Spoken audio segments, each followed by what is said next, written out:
Hello guys, আসসালামু আলাইকুম। আজকে আপনাদের জন্য নিয়ে আসছি নতুন একটা রেসিপি, আলু পেঁপে দিয়ে গরুর মাংসর রেসিপি। আপনারা এইভাবে বাসায় একবার হলেও রান্না করে দেখবেন। আমি প্রথমে পেঁপে আলু গরুর মাংসগুলো ভালোভাবে ক্লিন করে একটা প্লেটে রেখেছি, আপনাদেরকে দেখালাম।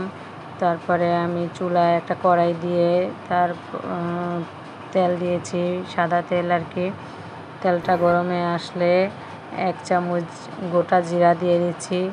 দিয়ে জিরাটা হয়ে আসলে একটু ভাজা ভাজা হয়ে আসলে তারপরে আপনারা আপনাদের প্রয়োজন মতন পেঁয়াজ, রসুন, আদা বাটা দিয়ে দিবেন। আমি যে দিয়ে দিচ্ছি আমার মাংস, পেঁপে, আলুর পরিমাণ বুঝে আমি আর কি দিয়েছি।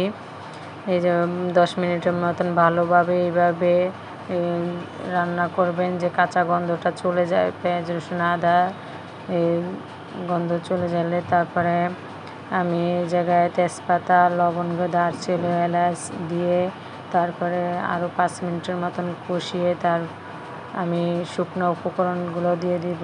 প্রথমে আমি লবণ দিয়েছি। আমি লবণটা প্রথমে আমি অল্পই দিই, পরে আর কি প্রয়োজন হলে একটু দিই। আপনারা প্রথমে লবণটা অল্পই দেওয়ার চেষ্টা করবেন। দেখা গেছে প্রথমে বেশি দিতে গেলেই আর কি পরে আবার লবণটা বেশি হয়ে যায়। আমি হলুদের গুঁড়া, লবণ, মরিচ একসাথে দিয়ে আরও 10 থেকে 15 মিনিট এইভাবে কষাবো মশলাটা ভালোভাবে। মশলাটা কষিয়ে যে দেখুন আমার মশলাটা কষানো হয়ে গেছে, উপরে তেল ছেড়ে হচ্ছে। মাংসটা কষানো হয়ে গেলে মশলাটা ভালোভাবে কষানো হয়ে গেলে আমি প্রথমে মাংসগুলো দিয়ে দিব। মাংসগুলো দিয়ে মশলার সাথে ভালোভাবে আধা ঘন্টার মতন আপনারা এইভাবে কষিয়ে নেবেন।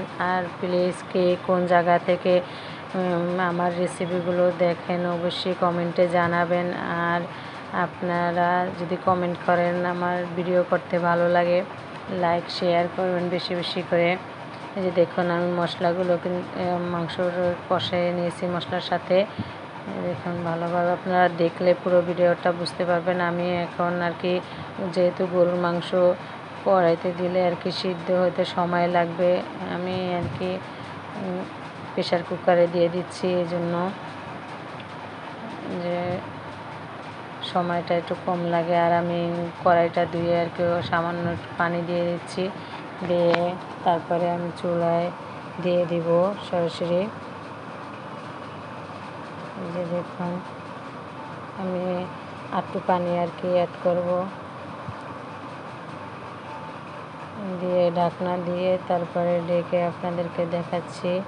এ দেখুন 10 থেকে 12টা সিটির পরে আপনাদেরকে দেখাচ্ছি। এই যে দেখুন মাংসটা কিন্তু পুরোপুরি এখনও সিদ্ধ হয় নাই।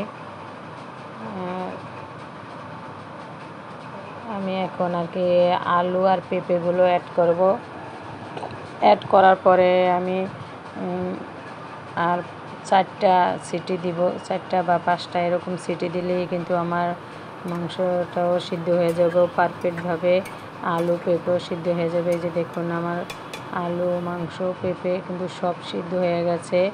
আর কি সুন্দর মশলা কালারটা আসছে। আমি ঢেলে একটা কড়াইতে নিয়ে আপনাদেরকে দেখাচ্ছি। এই যে দেখুন কড়াইয়ের ভিতরে আমার একদম পারফেক্ট হয়েছে মাশাআল্লাহ। আপনারা এইভাবে একবার হলেও রান্না করে দেখবেন, অবশ্যই ভালো লাগবে। আর যদি আপনাদের কাছে ভালো লাগে অবশ্যই লাইক শেয়ার সাবস্ক্রাইব করে দিবেন বেশি বেশি করে।